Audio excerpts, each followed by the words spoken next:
Anyway, like I say, at the Mountain Drive house, basically my house, I had paid for it to have a pool and everything built exactly right and everything set up right.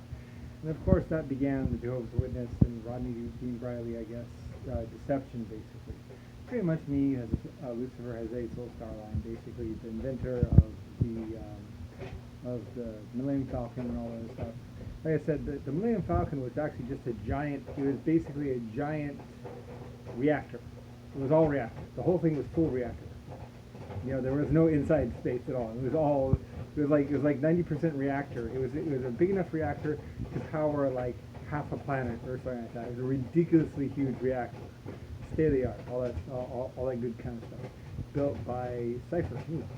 Anyway though, so state of the art, and it needed a computer to actually run it, an intelligent Cypher computer to actually make it work, which is why later on it wouldn't work and stuff like that. So popcorn.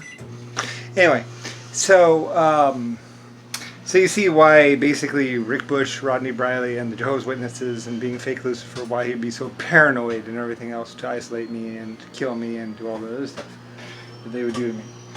Anyway, and why it would be so important and all that other stuff.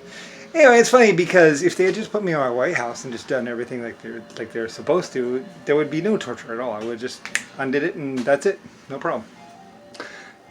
But in doing what they did, it made it so I couldn't possibly stop what I had already done. So anyway, so it was very much like I can only save you if I'm where I'm supposed to be.